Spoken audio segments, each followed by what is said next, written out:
Hello and welcome to today's video. So this time we're going to be completing my run of the Puffin Story Books, and I've also pulled out my early 1970s Puffin Annuals as well to give a clean. So that's what we're going to be having a look at today. So sit back, relax, and let's get to it.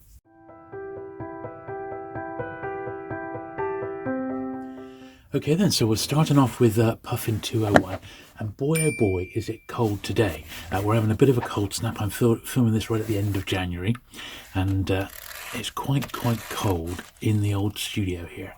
However, now is my chance to get this one done, so I'm going to get it filmed right now. 1963. So this is the very tail end of my my Puffin storybooks, and I really like this period, but I haven't really collected them in earnest. The books that we're going to see today are all ones that have sort of come my way without, as part of like little collections or ones that I've found out in the wild. I don't think I've bought any of these off dealers at any point. They've just sort of ended up in my collection. But that's not to say that they're not good, because they are. There's some great ones here, and I'm sure, I haven't been through them for quite some time, but I'm certain that there'll be some interesting books here for us to see. In actual fact, that first one there, Further Adventures of the Family from One End Street, absolute classic series, that one. And what we'll do with these, once again, they're from a period where, with Puffin at least, I don't think I'm going to be able to polish the covers. However, we have got some later 70s annuals, which very much can be polished. Little House on the Prairie. I tell you what, I'm really unfamiliar with a lot of these ones. I remember there was a Little House on the Prairie TV series, wasn't there? This one's got some pencil inside. It looks like 25p. Well, looking at the condition of this one, I think that was probably a pretty good price. So I'm not sure if you saw it, but last week I did my vintage Winston Churchill hardbacks, and there was a few paperbacks in there as well, and hopefully you enjoyed that one. But we're back on the paperback train now, and yeah, that's a pretty nice one there. In all honesty, that's pretty good. Okay, now we got number 205, a little bit missing from the bottom of the spine. The Last Battle, C.S. Lewis. And I've got some pencil up there to rub out in a sec. Unusual on the sort of the back page. A little bit worn, this one, compared to what we've just looked at, but I think he's okay. It's not like, I want pristine copies of these or anything. I'd like to sort of get the run licked first of all. I always thought when I first started collecting Penguin that I would collect Puffin up to about number 300, but in actual fact I have sort of decided to collect, well, up until when ISBNs came in, so I'm not sure exactly what number that is, but I think it's around 360, 370, so I'm going to be ending up collecting a little bit further than that eventually. A Dog So Small, Philippa Pierce, 206. A little, no, not a wraparound. Some of these ones have wraparound covers, and they're really nice.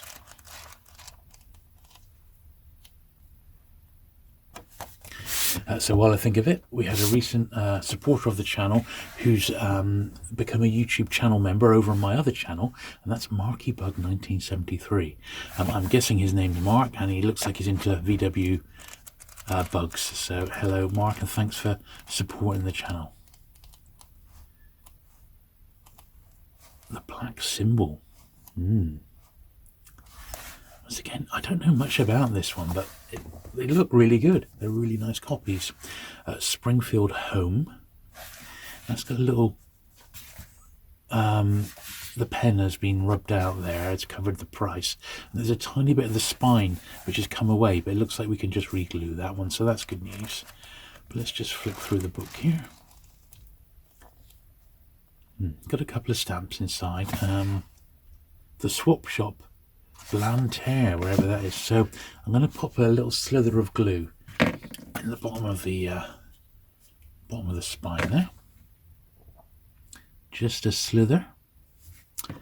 Now, speaking of the other channel, as I film this, it's literally just about to hit 20,000 subscribers, which is a fantastic milestone. I've been doing YouTube videos since March 2019, so I've got to 20,000 subscribers on that channel in just under 4 years, which I don't think is bad in the grand scheme of things. They say it does take some channels a couple of years just to get 1,000, so I'm really pleased with the progress. And once again, thanks for your support. I've done a little a subscriber question and answer video over on the other channel, so I think it's a bit of fun. It tells you a bit more about me as well, which hopefully you'll find interesting. It's questions that other people have asked me, so yeah, do go and check that out if you get a chance. 215, The Children Who Stayed Behind, Bruce Carter. Same front and back. And I really don't know how scarce some of these Puffin storybooks are, but on the same hand, I don't know how many people are actually actively collecting them. As I said, I don't really go out of my way, and I don't scour dealers' catalogues looking for Puffin storybooks, or even eBay, but as they've come my way, I've got to admit, I do really like them. It's just a shame that my 2 children now are grown up, and even when they were younger, I had a bit of a job getting them to read. I read to them a lot, like literally every night, but they struggled to pick up books themselves to read, you know, which is a shame. 223 here then, The Rose and the Ring. W.M. Thackeray, so I'm guessing, yeah, this is William Thackeray. It's a bit of an odd choice for a Puffin storybook. Looks a bit more like Lewis Carroll than anything else. Quite a rough little spine there, so I'm going to glue that bit back down as well. And a bit at the top, yeah. Not the greatest copy, this one, but not one I really remember even getting, in all honesty. Just a tiny little bit at the bottom of the spine there. Yeah, so William Thackeray was the author of Vanity Fair. So this must be, I think this is a sample from one of his longer books, I think. Sliding that glue in there like so. Yeah.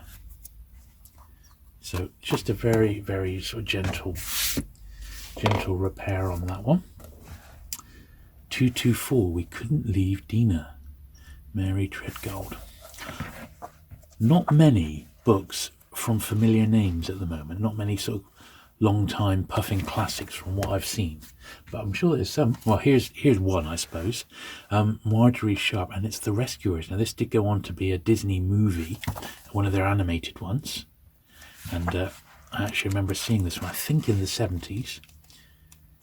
So that's actually quite a nice copy of that one, 1964. Garth Williams. Yeah, that's a nice one, that's pretty juicy.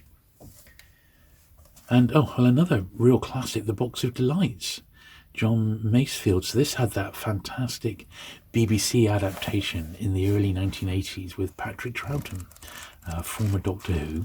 It was his last real starring role where he was the main actor in it. I think it was about 1983-84, but that's the original book of The Box of Delights, so that's really nice.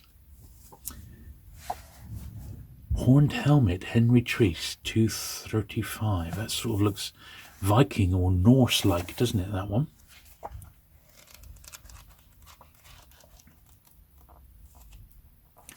A lot of these have got little names inside. I guess because these were basically aimed at young adults and teenagers, they were, they would put their names inside. This is a bit of a famous one, isn't it? Phantom Tollbooth. This is still popular today. I remember this, reading this when I was growing up. Probably in a Puffin edition as well. Of course, my Puffin sort of collecting period doesn't really include a lot of the early 70s Roald Dahl classics, which I definitely read when I was growing up, probably as they were first getting into paperback. 238, sort of, Charlie and the Chocolate Factory, Danny Champion of the World. I don't think they're too difficult to find in Puffin paperback, but I might go a little bit beyond my usual collecting boundaries to get those particular ones because they were so good. This is a famous one, isn't it? Silver Chair, C.S. Lewis. This is Puffin Story Book 240. On the whole, these aren't too bad, are they? They're certainly very dusty. They've never been brushed or put through the treatment. 1965, so bang in the middle of the 1960s. I'll pop that pile over there and we'll start a new wedge here. The Rose Round, Muriel Trevor. Looks a bit like The Secret Garden, doesn't it? As did some of these have wraparound covers. That's got a really, really faded spine, so that's a shame. Apart from that, it's quite a nice, robust copy. 1966. I think this run under K Webb, I think is particularly good for Puffin. I really do. She was a great editor. A Book of Princesses. This will be a popular one with the ladies, the young girls. Interesting, that's actually a little reprint, 1967. So I've spotted a reprint there in the collection. 22 Letters. This is by Clive King. Now, Clive King also authored Stick of the Dump. Now, one of my viewers has very generously, this is great, sent me a parcel with some Puffin Story Books in. And it includes the first Paddington book that I was missing, so I'm really, really pleased about that. And we've got quite a bit of Paddington to look at in a minute. And it also includes Stick of the Dump, which I read as a kid, and it's quite an expensive Puffin one, and he had a double of it. So thank you very much to that channel viewer. And those particular Puffins will be in my next like January pickups video, which is coming out on the main channel next week. So look out for that, because I've got some more Puffins to show you then, including those brilliant viewer donations. So this is number 258 by the look of it. John Mansfield, Jim Davis is the title. Yeah, 253 in actual fact. It's a nice copy of that one. I think I've had that ages actually. The Cave, Richard Church, 255.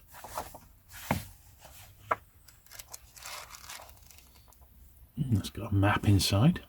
The shaded areas indicate solid rock. Okay. That's lovely. These are actually really nice run. That's really interesting sort of period in Puffin's history. 268, Island of the Blue Dolphins. Actually got a picture cover on that. Of course, for the slightly older reader, they had what's called the Peacock imprint, and they were titles often by sort of more adult authors, and sort of for late teens, so you could say very young adults. 275, a Professor Brainstorm book, Treasure Hunt by Norman Hunter. I love the Professor Brainstorm books. I have got some Peacock books, and in fact they would have been a good one to bring down as like a footnote to the Puffins here, but they'll come along in due course. It's a series I've been getting more and more interested in, because there are actually some good authors in Peacock. I've got, maybe half a dozen, but there's an awful lot more than that. The Story of Dr. Dolittle. This is Puffin Storybook 289, Hugh Lofting. He talked to the animals. That was his trademark, as they say.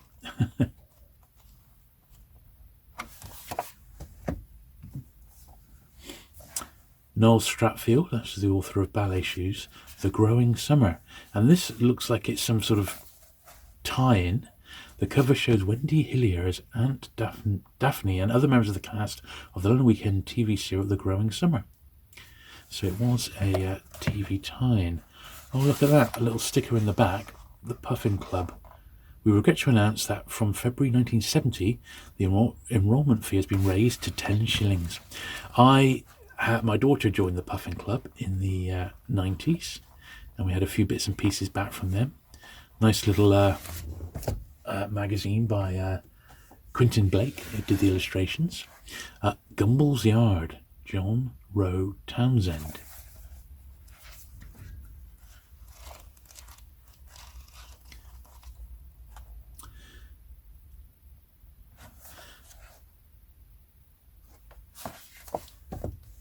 Little inscription inside. The Copper Nail, C.J. Lambert. Puffin Series 306. So we're into the 300s now. As I said, post 200 I've not got a massive amount. What we've seen here today, although as I said I've got a nice batch that's been donated by a viewer, so I'll be getting to those in due course on the other channel. Sand, number 309.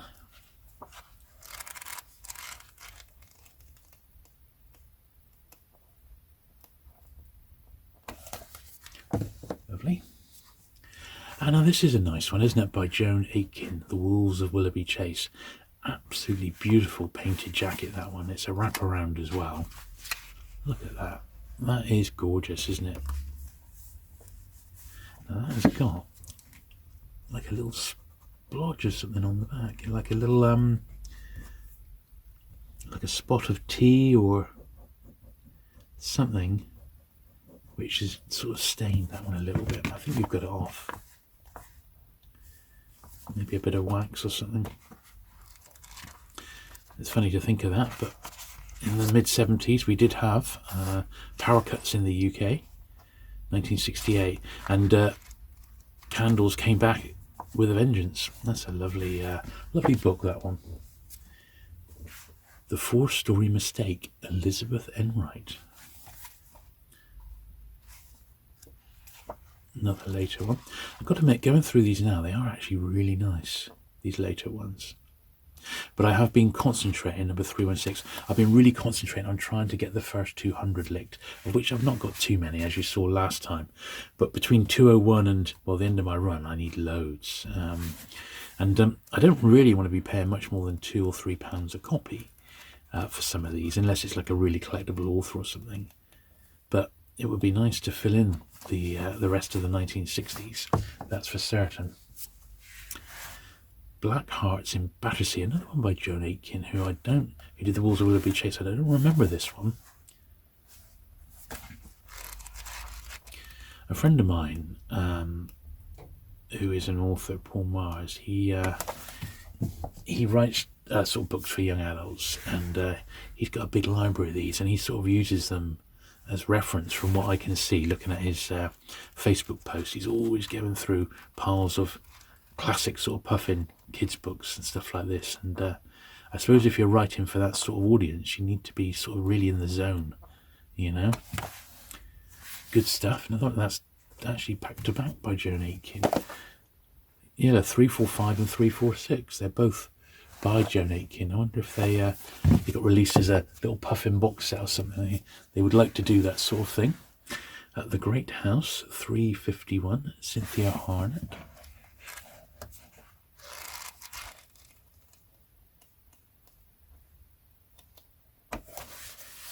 Right.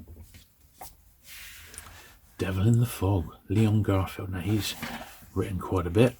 Another one which has got a, not quite a wraparound cover, but a bit, the cover's a little bit faded in actuality.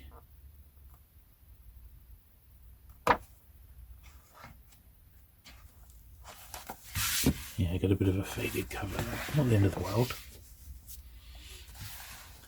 Roller Skates, Ruth Sawyer. I think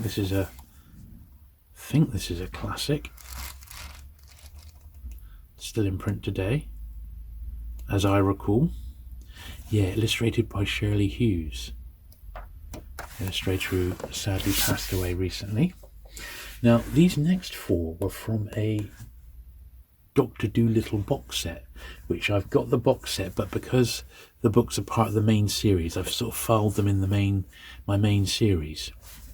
This is Dr. Dolittle's Circus. And the illustrations, I think, are done by the guy who did the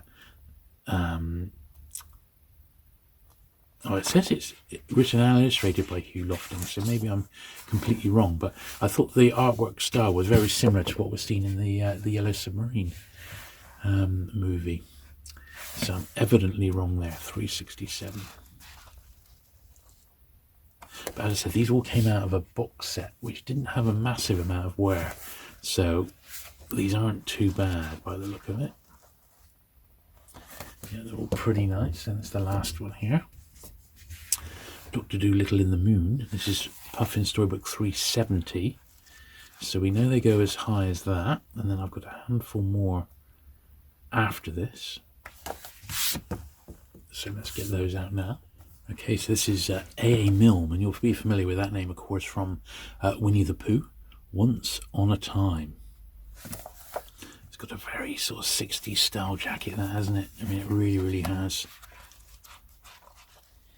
Not that there's anything wrong with it. 1968 as a Puffin. Susan Pearl. It's got a 75p inside. We've not had to rub that much out today, have we, really? Just a few odd ones here or there.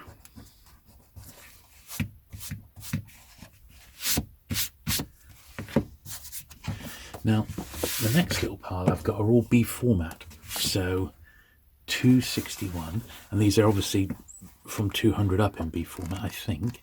A lot of these B format ones were for the slightly younger reader. So sort of the sort of 8 to 12 age bracket, maybe even younger than that. Sometimes they're called young Puffins. This one isn't. 1966. So that's all right. These B format ones I feel are harder to find in nice condition. Now, as I said, one of my viewers has sent me the very first Paddington book, and he's also sent me a copy of this one. So this is actually going to be a double, because the copy he sent me is signed by Michael Bond, which is amazing. It's signed on the inside front cover there. So this is my original one that I've had for 20 years probably.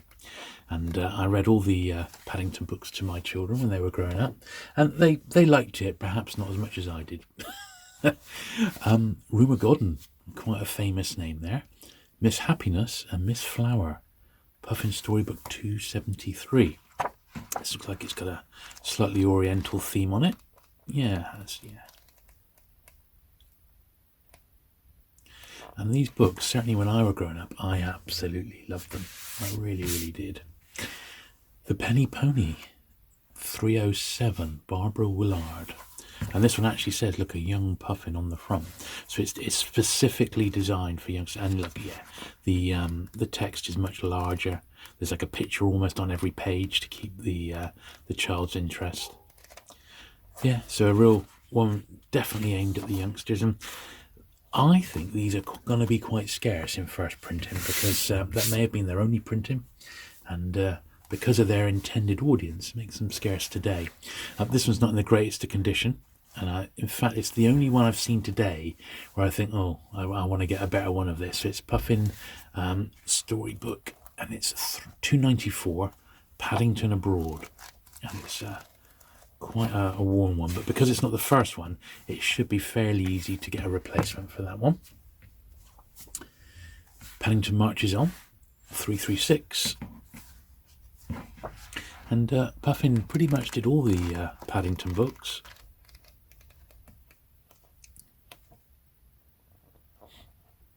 I remember they published a beautiful hardback edition of the first Paddington book for its 50th anniversary, and I was actually working in the book trade then, and we had some signed ones in, and for some reason I just didn't pick it up. It was crazy, beautiful gold cover on it, but there you go.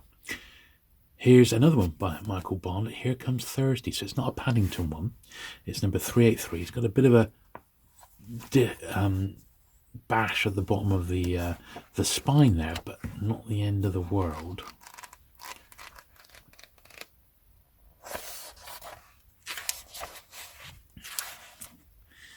$1968. Okay, well, they're not too bad. Now, I've got my 3 annuals as well, but what I think we'll do, we'll put the annuals just to one side a minute, and we'll give all these paperbacks a brush off. So let me get those organised first. Right then, so I'm going to put these in small little piles and give them the brush. Now, not too bad. If you were watching the Churchill video last week, that created a bit of dust, I can tell you that. There were definitely plumes to be seen. These aren't actually too bad. I mean, dust has come off, but it's nothing like ridiculous like we have seen in some videos.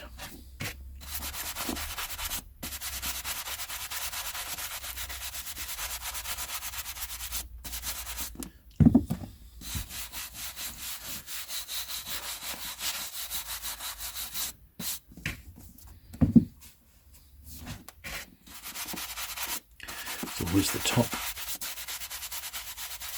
edges, which get the most dust because that's where they've been sat on the shelf. Not in my collection, because most of this run of Puffins are actually lying down in stacks with another row of books in front of them. But prior to them ending up in my collection, who knows how they've been stored.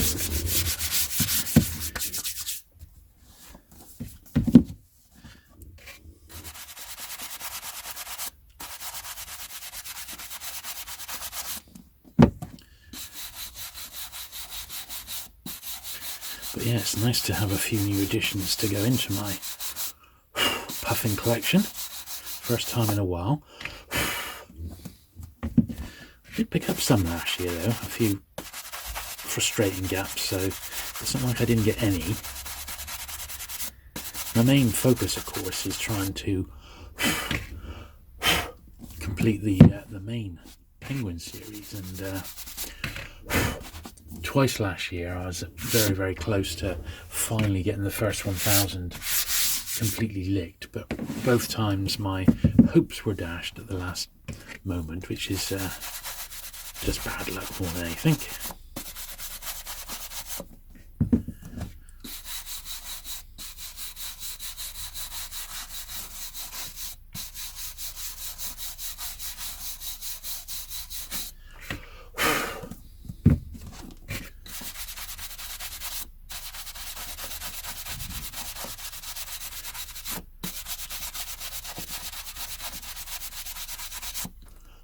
Lovely. So that's the first pile done. Here's that lovely Clive King.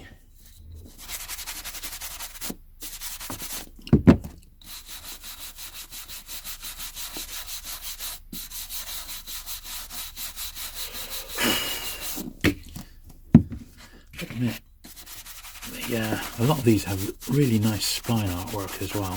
It's something which they seem to have drops off towards the end of the 1960s, but prior to that, spine art does seem to be a thing with these Puffins, which is actually really nice. One less.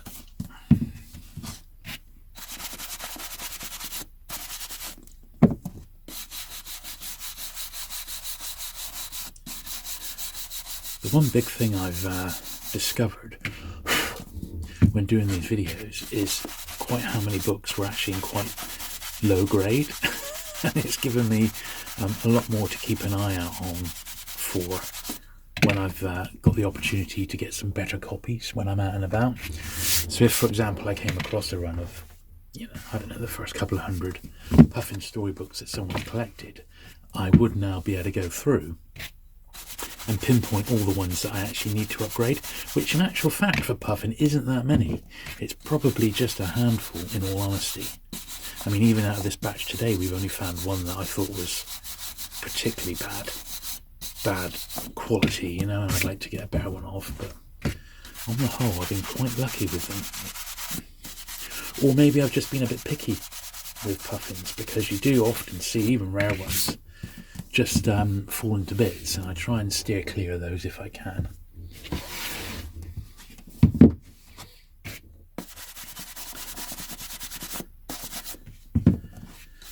Yeah, these are not requiring that much. I did pick up some Puffins last year at the Ironbridge bookshop in Ironbridge in the Midlands, and some of those would have been these, I think, like we've seen today. A handful, anyway. So that's the second wedge. And then we got these slightly larger ones. So if we do these other A format ones first, then we're going to need to get on to the those 70s annuals.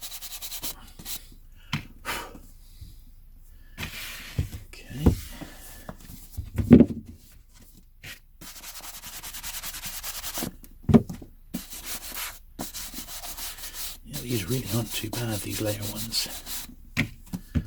Much better than some we've had the pleasure of doing.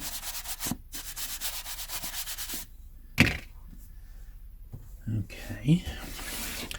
Now I can just about do these B formats in one hand.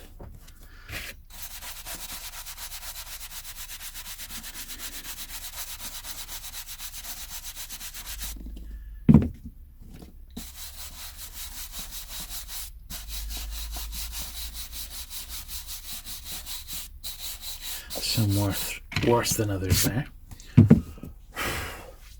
And this is probably going to be the worst edge of all, of course.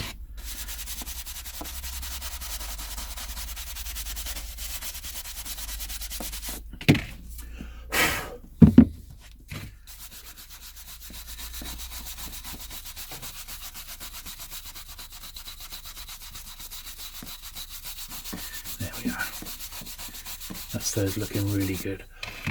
Right. I'm going to make some room now because we've got those large format annuals to take a look at. So here they are then, the Puffin Annual. And this is Puffin Annual number 1. You know, I honestly don't know the dates of these, but obviously it's post 1970. UK price is £1.20. So I'm certain it can't be that difficult to find the dates of these. But I'm thinking sort of mid 1970s. 1974. And I suspect that this is like a bit of a, I said it's edited by K-Web and there's a couple of others there. Contributors we are proud to have in this issue: Joan Aitken, Roald Dahl, Norman Hunter, Tove Jansson, so lots of familiar names and illustrators. Now, I've had these for ages. They're not particularly difficult to find. In fact, I'd say they're easy to find, you know, just for a few pounds each. You see them on dealers' catalogues, and online I don't think that you'll find them for much more than £3 to £5. Elizabeth Beresford, who was the Wombles creator. Of course, they did come a little bit later, in the 70s, didn't they, with Puffin, did the Wombles books. Roger Lancelin Green. I corresponded with his son, Richard Lancelin Green, at one point.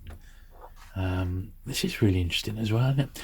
I've never really looked through this properly, at least not for probably a couple of decades. This is early Quentin Blake here. How cool is that? He's a great illustrator. Still around today. Oh, Captain Pugwash. Look at the animated Captain Pugwash series. I remember watching that in the mid-70s. Professor Brainstorm story. What a great little annual this is, actually, isn't it? I got to admit, when I was this age, 1975, I got the Star Trek annual and I got the Doctor Who annual. They were the two that I remember vividly getting.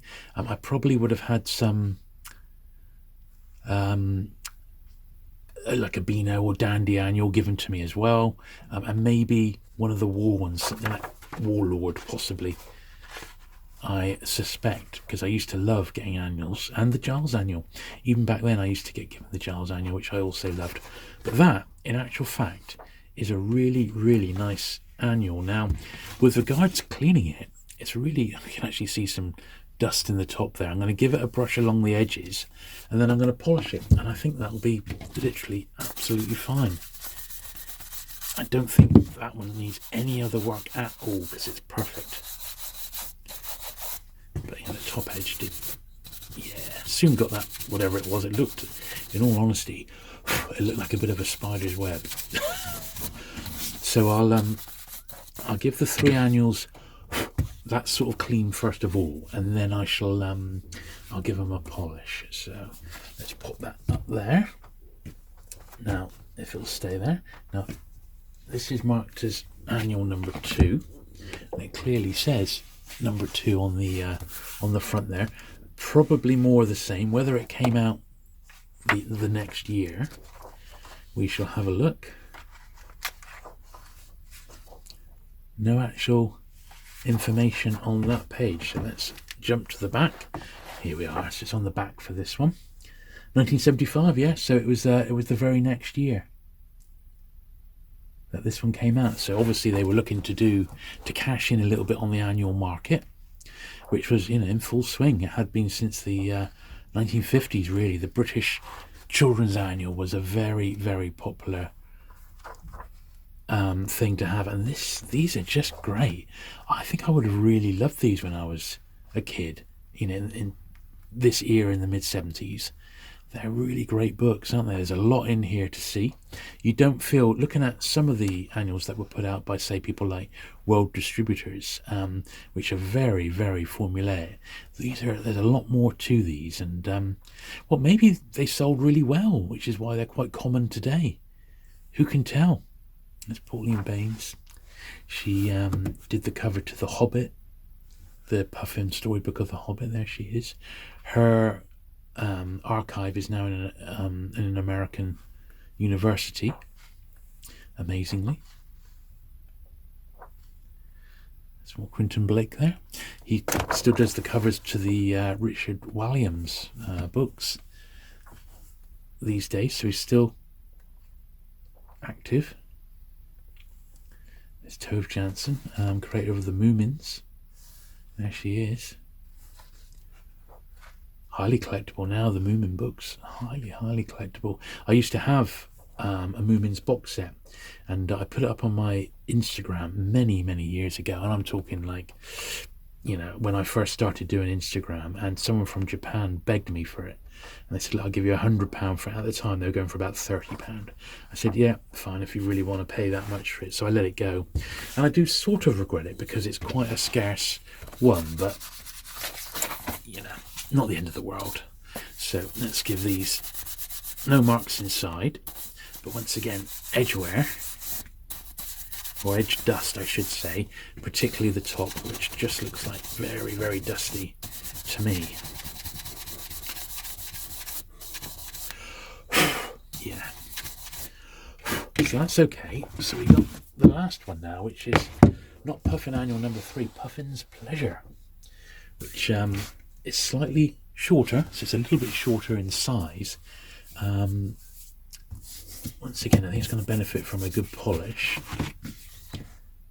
but much the same. It's up to £1.50 now. So the first one was 74, the second one's 75. What year is this?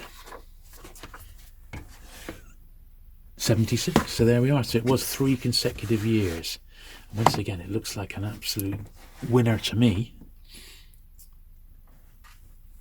And I think the Puffin Story Club was very, very similar to that, and I wouldn't be surprised if some of this stuff had been previously published in the Puffin Club magazines, which started in the 60s, and there's quite a rare little Puffin Club diary, which is supremely rare. I don't know, I only know one person who's actually got that one. That's great, isn't it? Very, very nice. I would have just loved all this as a kid. But 76, once again, it was I think I had a Dalek annual that year as well as a Doctor Who, and I was very much, there's a bit of pencil there, I was very much into Doctor Who at this point growing up, and Tom Baker was now the Doctor, and he'd a really, really successful Dalek story, Genesis of the Daleks, and it had been repeated, and it started a second sort of wave of Dalek mania back then, and that's sadly where my head was turned, rather than the slightly more literary upbringing that perhaps my parents wanted. Haha. But there you go, I've made up for it now.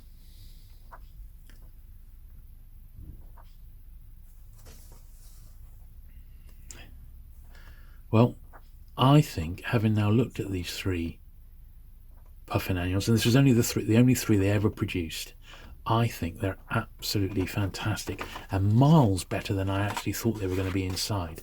They really, really are lovely. So let's give the brush of this one down, and then we're going to need to give all 3 a polish, which they will greatly benefit from because the actual copies are lovely. Not a mark inside them now. There we are, just the dust off the top. There we are. Right, I think I'll leave that one right there, and I'll dig out the old Mr. Sheen. Here we are. So these should be really, really straightforward. Annuals generally are, and you can spray them straight on because they got nice laminated covers. And this black one in particular is going to come up absolutely gleaming. I know it will. But it's something that I've never been done, and I've got a lot of annuals in my collection. I'm talking a few hundred, so we've got a lot of those to get through. So maybe, because I'm going to try and mix up what we do on the channel here, cleaning wise, rather than it being endless paperbacks week after week, I'm going to try and mix in some of the other stuff. So I'll bring maybe some annuals down next week. How would you like that? Sound like a plan? And we can have a look through and also give them a clean at the same time. But this is coming up absolutely lovely, as I knew it would. That is a cracker. That is lovely. Really, really nice. I'm very, very pleased with that one. So that's the first one. We'll go back to number one here.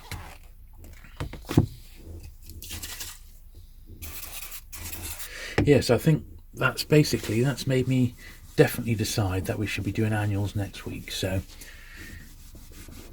this week then, I hope you've enjoyed looking through the very last of my Puffin Story Books. As I said, I've got some more new acquisitions which are going to be in my recent pickups video, basically a January pickups video over on my other channel, and that's coming out Sunday week, I believe. So keep an eye out for that one if you're looking for some more Puffins, including that lovely signed copy of Paddington at Large. Lovely. Last one. And then next week I'm going to pull down some annuals. Now, thinking about it, or annuals, I'll say annuals and large format books. So if we start alphabetically, the A's start with Aliens, the movie Aliens, and then we move on to stuff like, I've got a run of the Blue Peter books, so they're on that shelf, and I think under the B's are the James Bonds, so we've got the 3 James Bond annuals as well. That would be pretty cool, and other Bond books. So I think, actually, yeah, although they weigh a ton, so it's going to be a bit of a job getting them up to the studio here, but no worse than the Churchills were last week with all their massive weight. So I think we'll do that next week, and that'll be quite a bit of fun. And I hope they're all in lovely condition like this, because this is really excellent. Lovely, there we are. So thanks very much for watching today. I hope you've enjoyed looking through these Puffin books. Do hit that subscribe button if you've not already for regular book repairing action, and I'll look forward to seeing you again very soon. Bye.